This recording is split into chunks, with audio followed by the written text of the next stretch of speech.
Question number 26. A liquid is kept in a cylindrical vessel which is being rotated about vertical axis through the center of circular base.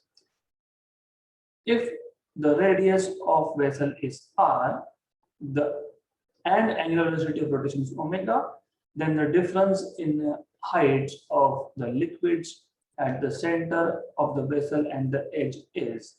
पहले question समझ लो, ऐसा है कि आपके पास एक cylindrical vessel है। Cylindrical vessel का cross section आपको पता है सर्कुलर होता है, तो बेस जो है वो सर्कुलर है। इसमें एक लिक्विड है, there's a liquid inside this, some liquid, okay, and जब ये वेसल रोटेट होगा about axis passing through center, so about this axis probably, the radius is r, तो एक्सिस से लेके इस पॉइंट तक का डिस्टेंस है r, ओके। मैं इस रेडियस को थोड़ा ऊपर ही दिखा देता हूँ, ये r डिस्टेंस है। तो जब ये रोटेट होगा विथ एंगुलर वेलोसिटी ओमेगा, मतलब acceleration constant 0, omega constant acceleration 0 है। तो now what will happen is at the edges, मतलब यहाँ पे थोड़ा सा लिक्विड का जो हाइट है वो बढ़ जाएगा compare to the centre. Compare to the centre liquid का हाइट थोड़ा सा बढ़ जाएगा, और ऐसा होता है बिकॉज ऑफ फोर्सेस। तो थोड़ा सा हाइट यहाँ पे ज्यादा है, okay, little bit height is more at the edges, correct। तो जब ये सिलेंडर रोटेट होगा about centre, okay, height of liquid at the center is less compared to at the edges, edge पे थोड़ा सा ज्यादा हाइट है लिक्विड का। जब रोटेट होगा तभी होता है, okay, why because of forces basically, okay. आपको पूछा है कि ये जो एक्स्ट्रा हाइट है h, ये कितना है ना, क्योंकि डिफरेंस इन हाइट मतलब एक्स्ट्रा हाइट, ओके। तो इसके लिए हम क्या करेंगे, इसके लिए हम एक पॉइंट सेंटर पे ले लेंगे a, दूसरा पॉइंट ले लेंगे h पे b। a और b दोनों सेम हॉरिजॉन्टल लेवल पे है, ओके। अब ये क्वेश्चन सॉल्व करते वक्त एक जनरल सोर्स ऑफ कंफ्यूजन क्या होता है ना, बता देता हूँ। आप बोलोगे pressure at A is equal to pressure at B, क्यों? क्योंकि मैंने ही बताया है कि हॉरिजॉन्टल, सेम हॉरिजॉन्टल लेवल पे अगर दो पॉइंट्स है तो उस पे प्रेशर सेम होता है, ये मैंने ही बताया है। इफ यू रिमेम्बर, हमने बहुत सारे एग्जांपल्स भी किए हैं, मैंने बताया था, जैसे कि हमारे पास एक वाटर का टैंक था, उसमें हमने एक कैपिलरी इंसर्ट किया था, कैपिलरी में लिक्विड का जो हाइट है वो बढ़ गया था, फिर हमको ये राइज क्यों हुआ ये बताना था, तो फिर हमने बोला कि ठीक है, यहाँ पे एक पॉइंट ले लो, यहाँ पे एक पॉइंट ले लो। फिर हमने बोला था कि ये ए पॉइंट, ये बी पॉइंट का प्रेशर सेम है, क्योंकि ये ए और बी सेम हॉरिजॉन्टल लेवल पे है। ये हाइड्रोस्टैटिक का केस है, जब फ्लूइड रेस्ट पे है। जब यहाँ पे सिलेंडर रोटेट होगा तो फ्लूइड रेस्ट पे है क्या? नहीं है। तो इसके लिए यहाँ पे ऐसा बोलना कि pressure at A and pressure at B are equal, this is not correct because it is not hydrostatic case. यहाँ पे वो सिलेंडर रोटेट हो रहा है, this is what you need to know, first thing. दूसरा, जब हाइड्रोस्टैटिक नहीं है, मतलब हाइड्रोडायनामिक्स है, मतलब फ्लूइड इन मोशन है, तो फ्लूइड इन मोशन में आ जाके बर्नौलीज प्रिंसिपल लगाना होता है। तो बर्नौलीज प्रिंसिपल आपको याद होना चाहिए, pressure term plus kinetic energy per unit volume term plus potential energy per unit volume term is constant. मैं h की जगह पे y लिखता हूं टू अवॉइड कंफ्यूजन। अब हम क्या करेंगे, हम a और b पॉइंट पे ये बर्नौलीज इक्वेशन अप्लाई कर देंगे। हम बोल देंगे pressure at a plus half rho V A square plus m rho, है ना, it was something like that, rho G Y ऐसा कुछ था, तो it was rho G Y, rho G Y, rho G Y a equal to pressure at point B plus half rho VB square plus rho G YB। मान लेते हैं कि ये हमारा ग्राउंड लेवल रेफरेंस लेवल है। Okay, reference level है। अभी reference level ground level से A और ग्राउंड लेवल से B वो सेम ही हाइट पे है ना, तो Y और YB तो सेम है, इक्वल है, तो Y और YB अगर इक्वल है तो वो कैंसल आउट हो जाएगा, मतलब यहाँ पे पोटेंशियल एनर्जी टर्म आएगा ही नहीं। Good, now what I will do is, तो ये आपको मिल गया PA plus 1/2 rho VA square equal to PB plus 1/2 rho VB square. Therefore, you will write down PA minus PB equal to 1/2 rho VB square minus 1/2 rho VA square. फिर आप यहाँ पे PA minus PB equal to 1/2 rho, अभी इतना ज्यादा बढ़ाने से तो और एक चीज मैं बता देता हूँ यहीं पे आपको। So instead of simplifying I will tell you one thing. Okay, तो ये टर्म यहाँ पे नहीं आएगी, क्यों नहीं आएगी बताता हूँ। डू यू रिमेम्बर जब ये सिलेंडर रोटेट होगा तो each particle of liquid performs circular motion, and do you remember that in circular motion v is r omega? So do you know कि अगर देखो ये एक पार्टिकल है जो अबाउट सेंटर रोटेट हो रहा है, इसका स्पीड कितना r ओमेगा, अगर वही पार्टिकल मैं सेंटर पे ही ले लेता हूँ, सेंटर पे लेता हूँ, r की वैल्यू क्या 0, because r is 0 v is 0, right. तो ये जो हमारे पास डायग्राम में a पॉइंट है वो कहाँ पे है, वो रोटेशनल एक्सिस पे है।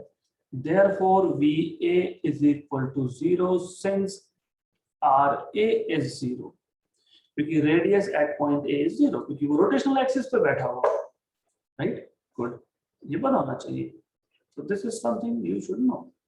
तो ये आपको पता होगा, ऐसा अजम्पशन है। Okay, again VB will be r रो, क्योंकि रेडियस कितना r और B पॉइंट ये r डिस्टेंस है, B पॉइंट कहाँ है, एग्जैक्टली h पे है, एग्जैक्टली h पे मतलब रेडियस इज r। तो मैं ऐसा करता हूँ, मैं ये VB को यहाँ से हटा के r ओमेगा लिख देता हूँ, V is r omega, r omega square. तो ये आपको पता होना चाहिए, this is something that is trivial, simple thing, r omega square. Good. Do you remember how do you find out difference in pressure at 2 points? A point के just ऊपर क्या है, एटमॉस्फेरिक प्रेशर, और B पॉइंट के ऊपर एक liquid का column है h हाइट का, उसके ऊपर एटमॉस्फेरिक प्रेशर। तो you can say but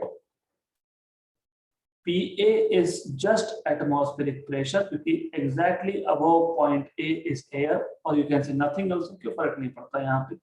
And above B you have H rho G plus, because B के ऊपर कॉलम है, ओके, और उसके ऊपर एटमॉस्फेयर है, तो therefore you can say PB equal to H rho G, है ना।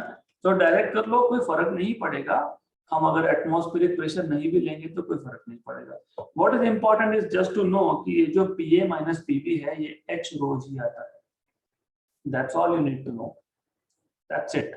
So it is H rho G, okay, क्योंकि ए के ऊपर एटमॉस्फेयर, बी के ऊपर लिक्विड कॉलम, एच हाइट का, उसके ऊपर एटमॉस्फेयर। तो P A minus P B अगर करोगे, mod of P A minus P B करोगे, मॉड ऑफ, तो एच रो जी मिलेगा, एच रो जी मिलेगा आपको।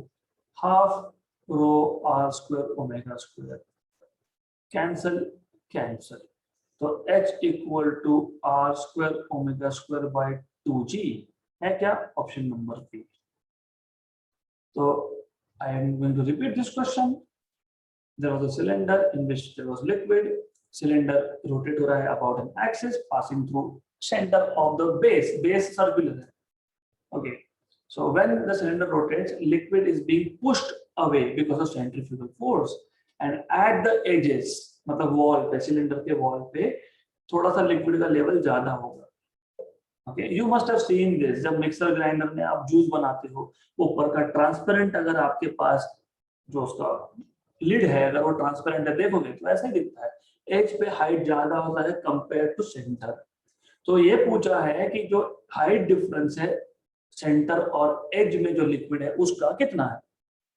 तो फर्स्ट ऑफ ऑल हमने 2 पॉइंट ले लिए, एक सेंटर पे एक एज पे, सेम हॉरिजॉन्टल लेवल पे, सेम हॉरिजॉन्टल लेवल पे हमने ये 2 पॉइंट लिए हैं, right, good. So when you attend live classes, you may write such things. You have taken at same horizontal level 2 points A and B, right? हमको पता है कि सेम हॉरिजॉन्टल लेवल पे 2 पॉइंट्स होंगे तो दोनों का प्रेशर सेम होगा, लेकिन वो हाइड्रोस्टैटिक्स का केस था जहां पे फ्लूइड मोशन में नहीं है, यहाँ तो मोशन में है, तो यहाँ पे वो अप्लाई मत करना, फिर यहाँ पे बर्नौलीज प्रिंसिपल अप्लाई करोगे। फिर आपको पता है ए पे जो भी लिक्विड है उसका V 0 है, क्योंकि R 0 है, रेडियस 0 है तो V 0 है। B पे जो भी लिक्विड है उसका V R ओमेगा है। ये आप सब्स्टिट्यूट करोगे, प्रेशर डिफरेंस B पॉइंट के ऊपर कितना प्रेशर, H रो जी, ओके, तो प्लस एटमॉस्फेयर, A पॉइंट के ऊपर कितना प्रेशर, सिर्फ एटमॉस्फेयर, तो PA माइनस PB का मॉड आपको H रो जी देगा, ओके। तो मैं चाहिए तो लिख देता हूँ आपके लिए, PA is atmospheric pressure, PV is H rho g plus atmospheric pressure। तो यहाँ पे आपको मिल गया PV minus P0 equal to H rho g, मतलब PV माइनस PA, क्योंकि P0 atmospheric pressure is PA, H rho g। तो आपको मिल गया यहाँ पे mod of PA minus PB equal to H rho g। That's it। Substitute करो ये H rho g ऊपर के इक्वेशन में, VB equal to R omega substitute करके सॉल्व करो, हो गया क्वेश्चन खत्म। Next question, manometer connected to a closed tap. Closed tap मतलब हमारे पास एक नल है जो बंद है, closed tap. So you have a closed tap,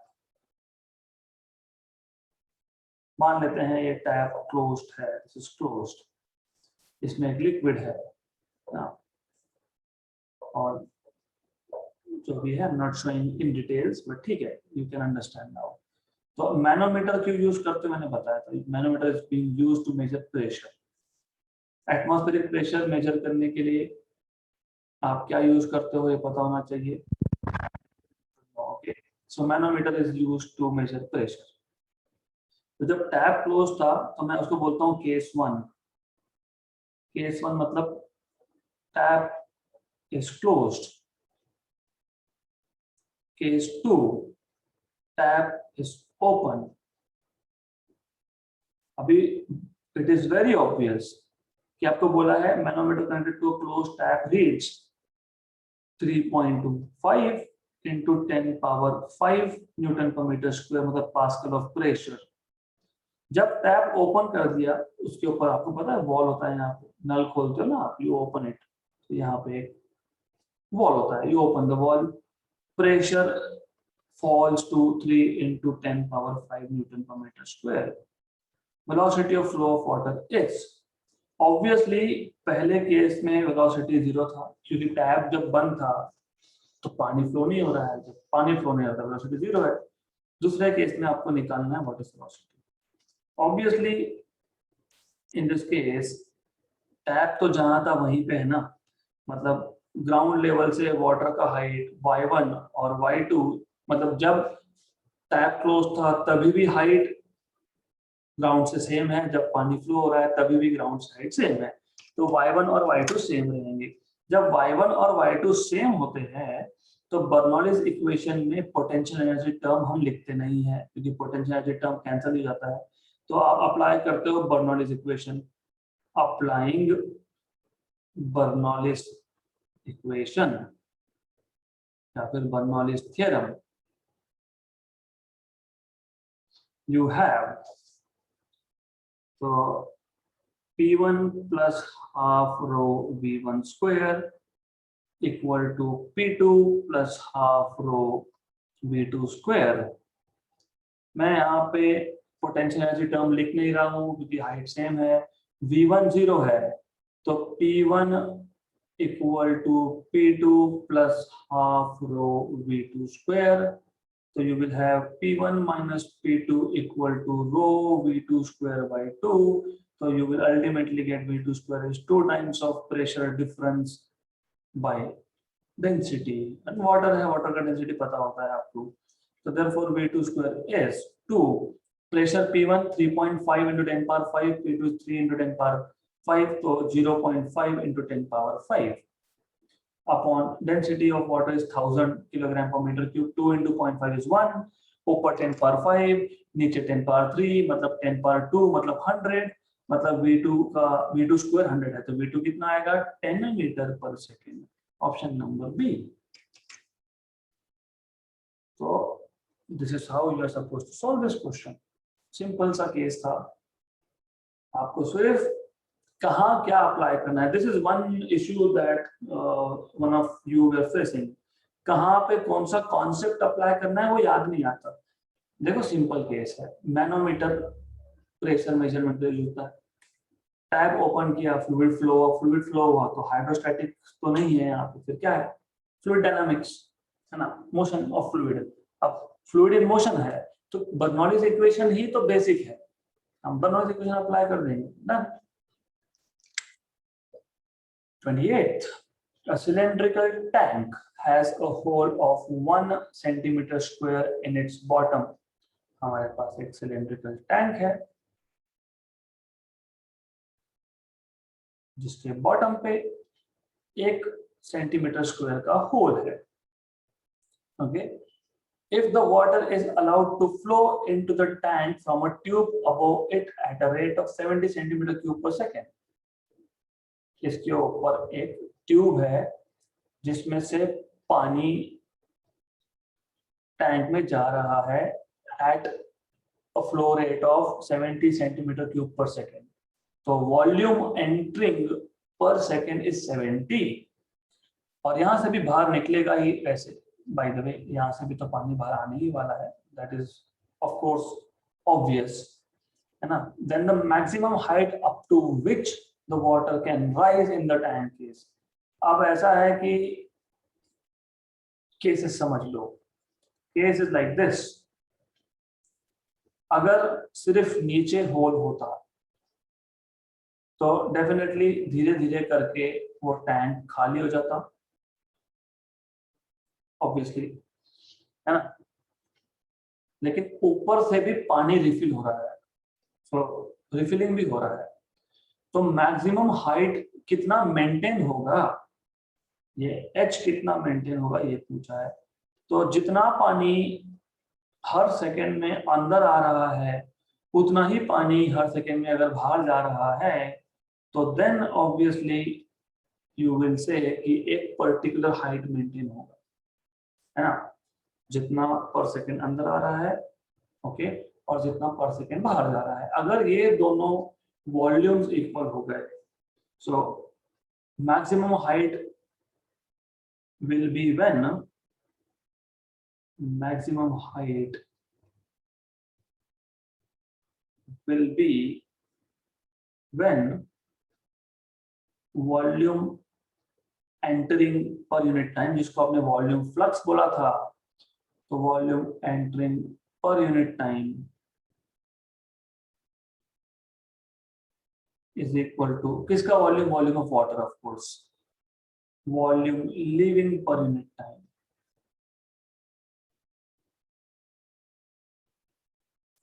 और volume entering per unit time 70 centimetre cube per second दिया है। फ्रॉम अबव लिख देता हूं just for little clarity, and this is from below, from bottom. और अगर आपको याद है equation of continuity, A into V, area of cross section multiplied by velocity V. This is nothing but flow rate, volume flux. याद नहीं है ना तो यूनिट्स देख लो, एरिया मतलब metre square, centimetre square, volume मतलब सेंटीमीटर पर सेकंड, तो सेंटीमीटर क्यूब पर सेकंड। तो आ गया क्या, लेफ्ट हैंड साइड पे सेंटीमीटर क्यूब पर सेकंड, राइट हैंड साइड पे सेंटीमीटर क्यूब पर सेकंड। तो equation of continuity area into velocity gives you flow rate, जिसको वॉल्यूम फ्लक्स भी बोला था हमने, मैंने तभी आपको बता दिया था कि इसको वॉल्यूम फ्लक्स बोलते हैं। This is how much volume per unit time is entering और leaving. This is something you should know, ये बताना चाहिए। आपको पूछा है हाइट, आपको याद है velocity of efflux, velocity of efflux, यहाँ से कितना पानी बाहर निकल रहा है उसका स्पीड, मतलब the water which is coming out, the speed of that water is under root of 2gh। This is something ये आपको पता होना ही चाहिए, because this is basic, very basic thing.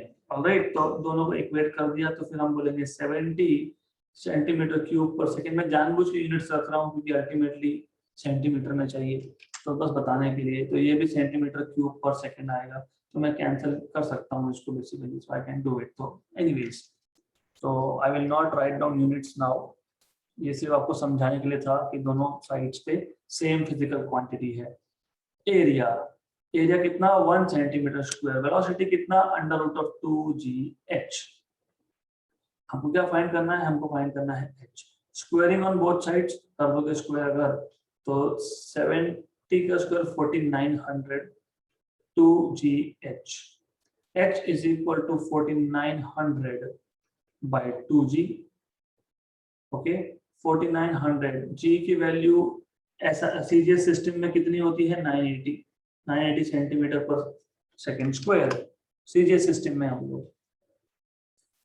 Alright, तो you see it is easy now because 49 2 into 98, यहाँ पे 10 power 2, नीचे 10 पावर 1, 1 जा 2 जा, 1/4 इज 0.25, और ऊपर 10 पावर 2 नीचे 10 पावर 1, तो मल्टीप्लाइड बाय 10, तो 2.5 centimetre is the maximum height. तो इस तरीके से आप ऐसे क्वेश्चन सॉल्व कर सकते हो, you can solve such questions. Okay, alright, this is how you can do it. Next question, ये हो गया हमारा, सो ये लास्ट लेक्चर में हुआ था, रिपीट हो गया, तो I am not going to take it. 30, question number 30. 2 drops of same radius are falling through air. So you have air, let me just show it over here. You have air, and there are 2 drops of same radius which are falling through air. So these 2 drops are falling through air of radii r and r. Okay, so इन दोनों का radius small r and small r है। Now with steady velocity, ये याद रखना कि steady मतलब terminal, अगर आपको याद है हमने टर्मिनल वेलोसिटी का एक्सप्रेशन डिराइव किया था। तो जब एक सॉलिड एक लिक्विड से फॉल होता है, या फिर जब एक लिक्विड एयर से फॉल होता है, solid flowing through a liquid और liquid flowing falling through air, उसमें 3 फोर्सेस लगते हैं। एक होता है mg विच इज डाउनवर्ड्स, एक होता है अपथ्रस्ट विच इज अपवर्ड्स, एक होता है viscous force which is upwards. तो जब अपवर्ड फोर्सेस, अपथ्रस्ट और विस्कोसिटी फोर्सेस, मतलब जब डाउनवर्ड फोर्सेस मतलब mg वेट को बैलेंस कर देता है, तो उस केस में फोर्सेस बैलेंस होने का क्या मतलब है, 11th standard Newton laws of motion. Forces balance का मतलब एक्सेलरेशन नहीं हो सकता, क्योंकि F equal to ma। Acceleration कब होगा? जब फोर्स होगा। जब नेट फोर्स 0 है तो कौन सा एक्सेलरेशन? जब एक्सेलरेशन नहीं तो वेलोसिटी कांस्टेंट, और उस कांस्टेंट वेलोसिटी को आपने बोलता है टर्मिनल वेलोसिटी। तो जब भी ये वर्ड सुनोगे ना, टर्मिनल वेलोसिटी, स्टेडी वेलोसिटी, मतलब they are talking about terminal velocity, तो you have to know this. तो terminal velocity in case 1 is 5 centimetre per second. अब अगर ये दोनों ड्रॉप्स कंबाइन हो गए, coalesce, if the two drops coalesce, दोनों ड्रॉप कंबाइन हो गए, the terminal velocity will be, तो पहले तो मान लो कंबाइन होने के बाद रेडियस हो गया कैपिटल आर। पहले रेडियस था स्मॉल आर, फिर हो गया कैपिटल आर। आपको पता है volume of small drops, total volume is conserved. दोनों 1 लीटर प्लस 1 लीटर 2 लीटर ही देगा। 1 लीटर प्लस 1 लीटर 2.1 नहीं देगा, 1.9 नहीं देगा। एक ड्रॉप प्लस दूसरा ड्रॉप का वॉल्यूम इक्वल टू बड़े ड्रॉप का वॉल्यूम। मैंने आपको पहले भी बताया कि बार बार हमें नहीं करना चाहिए, but still I am doing it. 4/3 pi r cube equal to 4/3 pi capital R cube. 4/3 pi 4/3 pi cancel cancel, तो capital R will be 2 raised to 1/3 times of small r. मेरे पास 2r cube equal to capital R cube था, मैंने cube root ले लिया, तो capital R is 2 raised to 1/3 times of small r. इसका जो टर्मिनल वेलोसिटी होगा उसको v2 बोल देंगे और v2 फाइंड करना है। Obviously you should no terminal velocity is 2/9 r square g, density of that drop which is falling minus density of air upon coefficient of viscosity of air. By the way 2/9 constant, g constant, ये constant, ये भी constant, क्योंकि दोनों case में drop liquid का है और वो फॉल हो रहा है through air. Viscosity of air दोनों केस में एयर ही है, तो वो भी कांस्टेंट है, g भी कांस्टेंट है, 2/9 भी कांस्टेंट है, सभी कांस्टेंट है, तो terminal velocity is proportional to r square. मतलब v2/v1 equal to r2 pi r1 square. और ये हमारे पास r2 था कैपिटल R, तो ये आपके पास आ जाएगा capital R by small r का स्क्वायर, और capital R by small r is 2 raised to 1/3 as you can see. So this is 2 raised to 1/3 का स्क्वायर, थोड़ा बड़ा लिख देते हैं, 2 raised to 1/3 का square. So therefore you will have v2 is equal to 2 raised to 2/3 into v1। v1 की value आपके पास है, अभी 2 का स्क्वायर देखो, 2 raised to 2 is 4 का क्यूब रूट, तो 2 raised to 2/3 is 4 का क्यूब रूट। v1 कितना था? 5 था सेंटीमीटर पर सेकेंड, तो 5 into cube root of 4, 5 into cube root of 4 centimetre per second. Option number C is the correct answer. तो this is how you can do it, ऐसा आपको करना है। Okay, so this is how you can do it. Alright, good. I have written this correctly, ये v2/v1 मैंने correct ही लिखा है, nothing wrong, it is correct.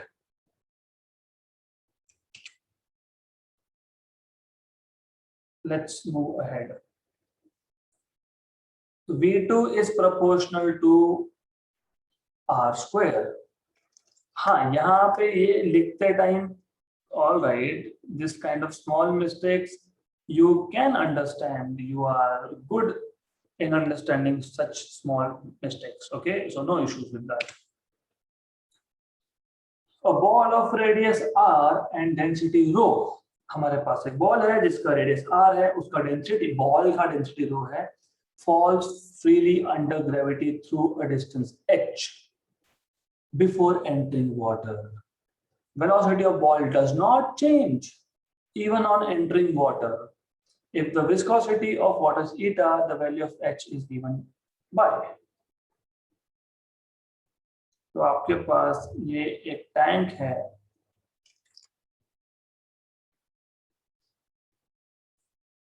Okay, इसमें आपके पास वाटर है,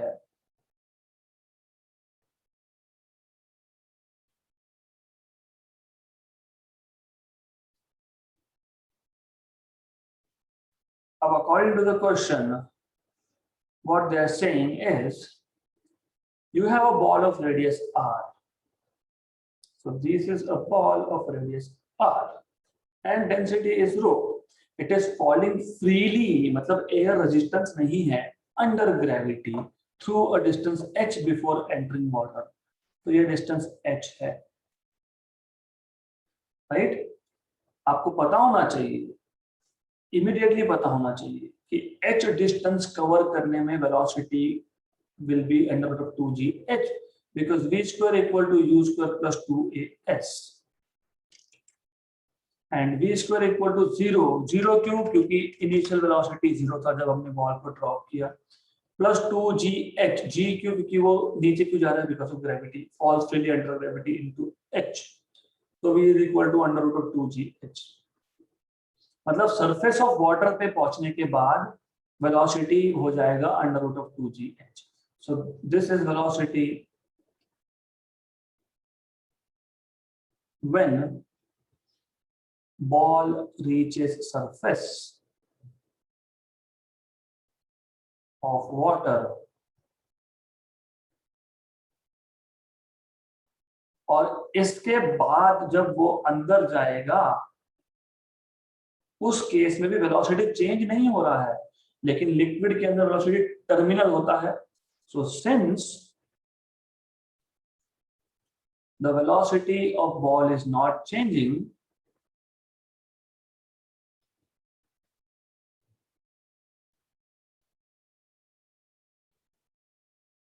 hence terminal velocity is also equal to terminal velocity is equal to under root of 2gh. So terminal velocity is equal to under root of 2gh क्योंकि change ही नहीं हुआ velocity. What is terminal velocity? 2/9 r square g, density of what is falling minus density of in which it is falling, है ना, upon eta equal to root of 2gh. ऐसा आएगा. Okay, good. Then यहाँ पे सिर्फ squaring on both sides, तो squaring on both sides,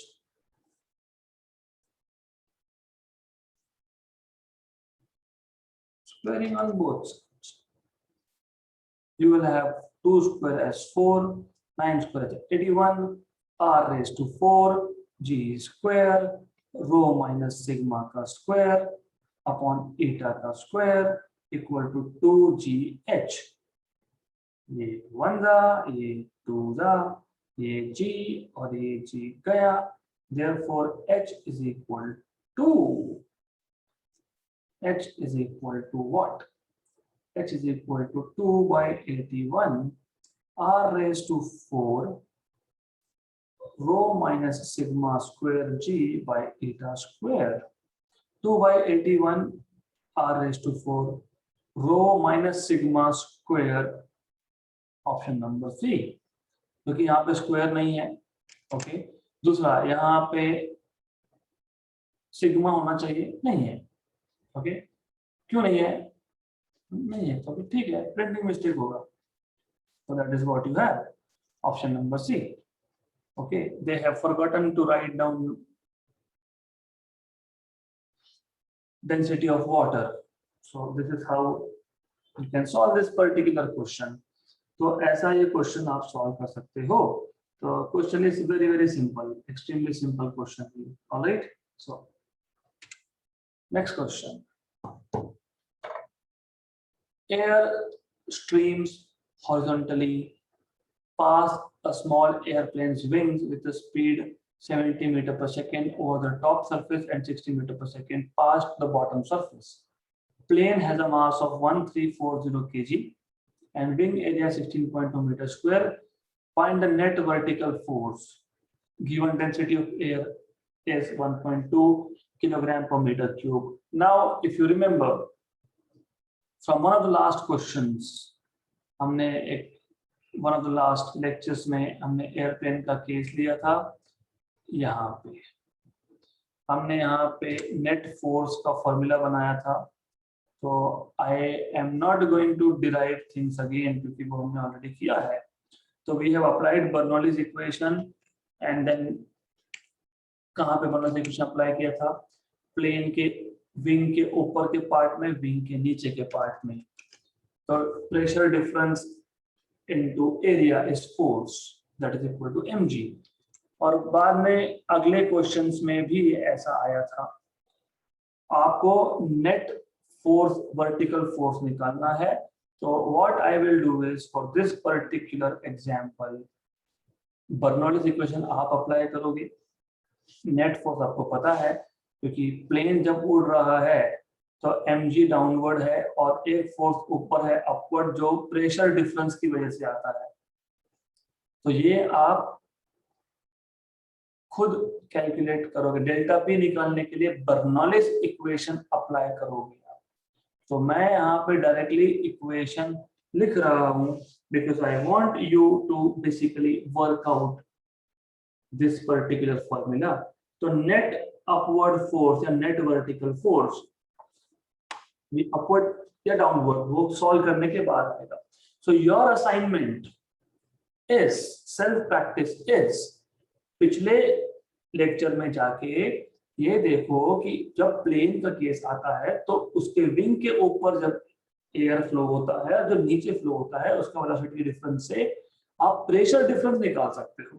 तो you can find out delta P, right. तो वो नेट फोर्स निकालने के लिए आपको बर्नौलीज इक्वेशन अप्लाई करना है and you get this as half rho v1 square minus v2 square g minus mg, ऐसा आता है वो. So you have this equation. This equation you are supposed to make by yourself, right? क्योंकि कुछ तो खुद को करना चाहिए, ऐसा मुझे लगता है. So you have to derive because it will help you out to understand how to apply Bernoulli's equation, right? नहीं आया तो just let me know, मैं कल बता दूंगा वापस से, no issues with that. So half rho, अभी यहाँ पे आपको डेंसिटी ऑफ एयर दिया है 1.2. ऊपर विंग के ऊपर का स्पीड 70 है, उसका स्क्वायर 4900. नीचे 60 है तो उसका स्क्वायर 3600. जी हम लोग कॉमन निकाल के बाद में कर लेंगे. इसके बाद माइनस m 1340 kg और जी आउटसाइड है. जी की वैल्यू मैं 10 ले लूंगा बाद में. So let's do it now only. इसको 10 कर लेते हैं.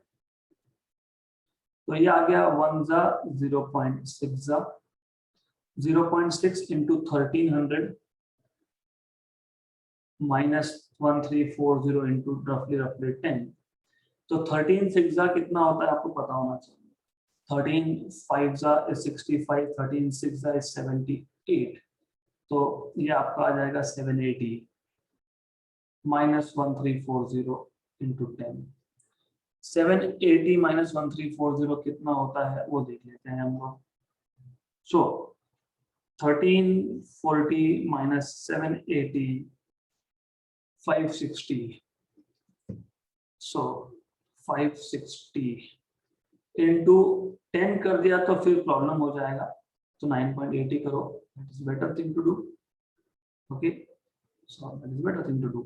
9.8 9.8 9.8 9.8. तो ये 5000 के आसपास हमारा आ रहा है नेगेटिव साइन के साथ, राइट. गुड. तो -5000 न्यूटन डाउनवर्ड फोर्स. हमारे पास ऑप्शन में 500 है. इसका मतलब somewhere we need to verify our calculations. Formula is not wrong. Formula हम already कर चुके हैं. So somewhere we need to check what is problem here. Okay, तो देखते हैं. Okay, so air stream horizontally passed. अच्छा, wing with the speed दिया है, correct. Area of the wing. Area of the wing formula में कहीं आया ही नहीं हमारे पास. So rho v1 minus v2 v1 square minus v2 square into g minus mg, क्योंकि this is 4, that is right. Minus mg आ गया, m into जी दोनों बाहर निकाल लिए, रो डाल दिया. Okay alright. So it seems v1 square is 70 meter per second का square, 49 into 10 power 2, 3600, that is correct. 0.6, 0.6 और एक 1300 आएगा. So 0.6 into 1300 will be 780, that is correct. This is correct. 9.8 is correct. Right. Density of air is correct. तो calculations कहीं check कर लो, अगर calculation हमारे गड़बड़ हो रहे हैं तो इसका माइनस साइन मतलब डाउनवर्ड, ये तो पक्का है. तो ऑप्शन ए और सी तो नहीं आएगा क्योंकि डाउनवर्ड फोर्स आ रहा है. That is correct. So verify क्योंकि मेन तो है फॉर्मूला डिराइव करना पड़ेगा वेरीफाई करने के लिए. मैं बता देता हूँ आपको. चलो ठीक है. Bernoulli's equation. ऊपर के विंग पे P1 plus half rho V1 square, नीचे के विंग पे P2 plus half rho V2 square. तो P1 minus P2 is half rho V2 square minus V1 square. So difference in pressure delta P is equal to half rho V2 square minus V1 square. ये जो delta P होता है ये upward force provide करता है for a plane. ये wing है, ये विंग का ऊपर का सरफेस है, ये नीचे का सरफेस है. यहाँ पे प्रेशर P1 है, यहाँ पे प्रेशर P2 है. तो ये जो आपके पास आता है basically difference in pressure, this provides upward force. So what is force? Force is delta P into A. So force is delta P into A, area of the wing. This is important thing. So force is delta P into A. यहाँ पे हुई हमारी गलती. So you see, it is good to work out few things by yourself. नहीं तो problem ही problem हो जाएगा. Calculations is okay, but कहाँ गलती हुई ये पता होनी चाहिए. तो अब मैं ऐसा करता हूँ, अभी हमने किया ही है तो मैं इसको लिख देता हूँ यहाँ पे. I am not going to scratch it. ये जो प्रेशर डिफरेंस का फोर्स है ये अपवर्ड फोर्स है. एफ अप अपवर्ड है अप. और जो वेट है mg वो डाउनवर्ड फोर्स. राइट. तो नेट फोर्स है upward force minus downward force. Downward force है mg, अपवर्ड फोर्स है delta p into a minus mg. यहाँ पे हमारी गड़बड़ हुई. so this is where we went wrong. Delta p अभी आपने फाइंड किया है 1/2 रो v2 square minus v1 square into area a minus mg. Right? Good. So now what you're supposed to do is you're supposed to put values and solve. अभी आना चाहिए answer. You should get answer now. So try it out. मैंने करके बता दिया आपको कि कहाँ पे गड़बड़ हो सकती है.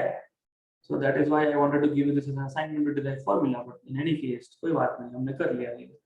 So इसके आगे रो की वैल्यू आपको पता है, G की वैल्यू आपको पता है, M पता है, एरिया ऑफ द विंग पता है. ये सब सब्स्टिट्यूट करो और सॉल्व करो and see if you get any of this options. So calculations are assignment.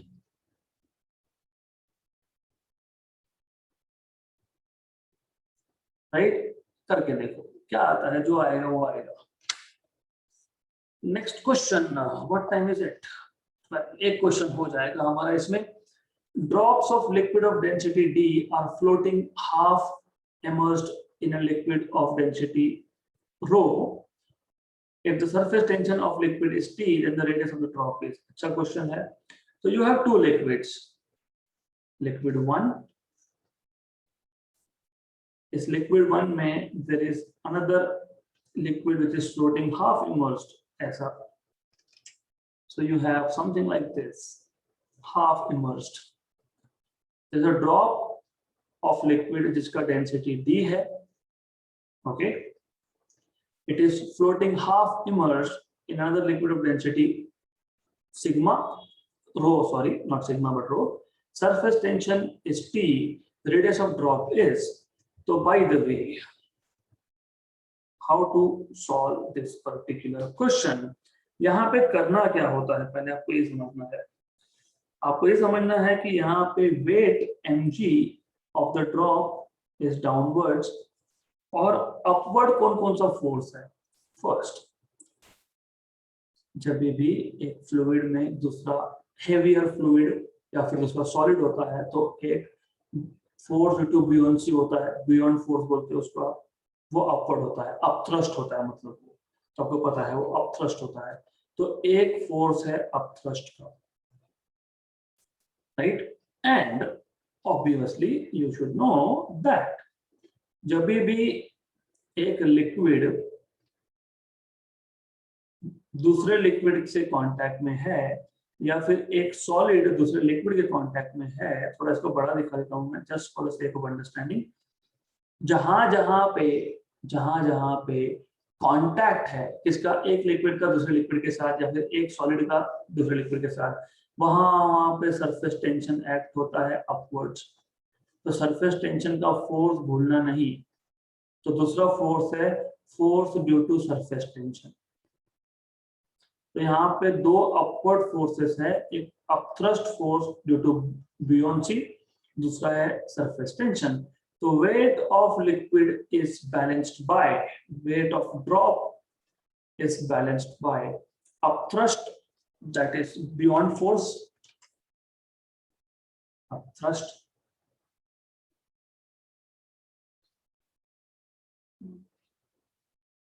plus surface tension force plus force due to surface tension, right?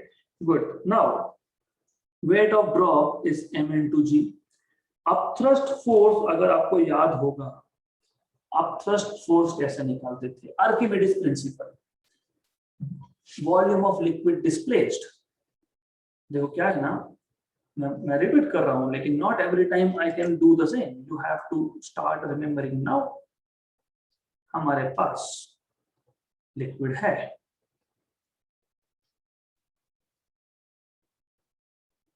वो लिक्विड हमने यहाँ पे भर के रखा है,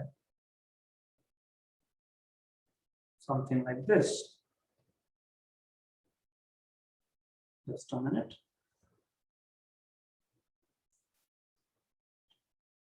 गुड। इसके ऊपर एक छोटा सा होल करते हैं।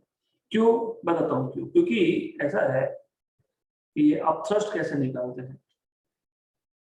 जैसे ही मैंने इसको यहाँ पे इमर्स किया, immediately what starts happening is ये लिक्विड का लेवल बढ़ गया, तो height of the liquid here will increase, definitely it will increase. जैसे ही लेवल बढ़ा तो यहाँ से पानी बाहर आएगा और इस बाहर आए हुए पानी में मतलब लिक्विड का डिस्प्लेसमेंट हुआ, इस डिस्प्लेस्ड लिक्विड का आप वेट मेजर करते हो। तो that weight of liquid displaced is force of upthrust, buoyant force. तो weight of liquid displaced plus surface tension का फोर्स। सरफेस टेंशन का फोर्स आपको निकालते आना चाहिए। सरफेस टेंशन कहाँ एक्ट होगा, पूरे के पूरे सरकमफेरेंस पे, पूरे के पूरे सरकमफेरेंस पे एक्ट होता है। तो 2 पाई into force due to surface tension, 2 pi due to force due to surface tension, ये आपको पता होना चाहिए। So this is something you need to understand and know, force due to surface tension, है ना। So this is surface tension को force को मैं T बोल देता हूँ यहाँ पे, okay। mg is mass of liquid displaced. What is mass of liquid displaced? Volume into density, weight of drop, और weight of liquid displaced। यहाँ भी mg आएगा, यहाँ mass of liquid displaced आएगा, यहाँ पे mass of the ball आएगा। ये ball of the वो drop है, जो भी है drop। mass of drop कैसे निकालते हो, volume of drop into density of drop. What is density of drop? Is B, G. Weight of liquid displaced कैसे निकालते हैं मैंने बता दिया आपको यहाँ पे। mass of liquid displaced liquid displace का मास होता है volume of liquid displaced into density of liquid, that is rho into g. तो ये लिखोगे volume of liquid displaced into rho into g. Okay, तो ये अच्छे से समझना पड़ेगा आपको, right, plus 2 pi T. Now the issue is volume of drop 4/3 pi r cube, है ना, 4/3 pi r cube into d into g equal to volume of liquid displaced. Liquid कितना डिस्प्लेस होगा, आर्किमिडीज प्रिंसिपल, जितना drop submerge हुआ है, immerse हुआ है, कितना इमर्स हुआ है, हाफ, तो हाफ वॉल्यूम ऑफ बॉल, क्योंकि volume of liquid displaced is half volume of ball drop, मतलब इस केस में क्यों हाफ, क्योंकि हाफ ही अंदर गया है। तो ये पता होना चाहिए आप लोगों को, यू शुड नो दिस। तो this is 4/3 pi r cube, okay, dg plus 2 pi into surface tension. Good good. तो अब आपको सिर्फ सरफेस टेंशन का फोर्स फाइंड करना था, आपको आर फाइंड करना है बेसिकली, तो आर फाइंड कर लो, what is so difficult here. तो ऐसा करो 4/3 r cube dg minus 1/2 4/3 pi r cube dg, ये कॉमन निकाल लो, 2 पाई टी। लिक्विड डिस्प्लेस्ड का डेंसिटी रो है, डी नहीं, यहाँ पे ये रो आएगा, ऑलराइट, गुड। तो this is something that I need to scratch. तो कॉमन निकालो, क्या क्या कॉमन निकलता है, 4/3 pi r cube whatever it is, ji common निकलता है, d minus rho by 2 equal to 2 pi T, 1 जा एंड 2 जा, ऐसा आ जाएगा आपके पास। इसको सिंप्लीफाई करो, 2/3 r cube g 2d minus rho by 2 equal to T, therefore you will have r cube equal to, करो सॉल्व इसको, 2 2 कैंसल, 3t g और 2d माइनस रो, तो आर क्यूब, तो cube root and solve it, done. तो ये आ जाएगा 3t bye g 2d minus रो का cube root, तो यहाँ पे ये क्यूब रूट आना चाहिए, तो this is cube root basically. तो ऑप्शन नंबर सी आएगा आपका बाय क्यूब रूट। मैं वापस बता देता हूँ, क्वेश्चन सिंपल है, प्रॉब्लम है, आर्किमिडीज प्रिंसिपल आपको पता होना चाहिए, and you should know this. एक लिक्विड में दूसरे लिक्विड का ड्रॉप है, राइट, हाफ इमर्स्ड है, आपको पूछा है कि रेडियस कितना। पहले तो ये समझ लो कि एक ड्रॉप जब दूसरे लिक्विड के अंदर है, फोर्सेस फाइंड करने पड़ेंगे, एक है डाउनवर्ड mg और है 2 अपथ्रस्ट और सरफेस टेंशन का फोर्स। अपथ्रस्ट निकालते हो आर्किमिडीज प्रिंसिपल से, कैसे, वे अपथ्रस्ट कैसे निकालते हो, upthrust equal to weight of liquid displace. Liquid displace कैसे हुआ, आपने एक कंटेनर में पानी लिया, उसमें बॉल डाल दिया, तो जितना बॉल का पार्ट अंदर गया है उतना लिक्विड वाटर डिस्प्लेस हो जाएगा, तो जितना लिक्विड डिस्प्लेस हुआ उसका वेट फाइंड करो, दैट इज आर्किमिडीज प्रिंसिपल। तो वो हाफ क्यों लिखा है मैंने, क्योंकि आधा ही ड्रॉप अंदर गया था। दूसरा फोर्स कौन सा है, सरफेस टेंशन का। सरफेस टेंशन का फोर्स कहाँ एक्ट होगा, जहां जहां पे लिक्विड कांटेक्ट में है, ओके, लिक्विड कांटेक्ट में कहां पे है, सरकमफरेंस पे है, 2 पाई टी, 2 पाई सरफेस टेंशन का फोर्स टी, करेक्ट। तो फिर आगे तो क्या है, सिंप्लीफिकेशन। आपको बेसिक्स पता होना चाहिए, सिर्फ प्रॉब्लम है कि यहाँ पे आर्किमिडीज प्रिंसिपल अपथ्रस्ट निकालने का इश्यू होता है, तो that should not be an issue by the way.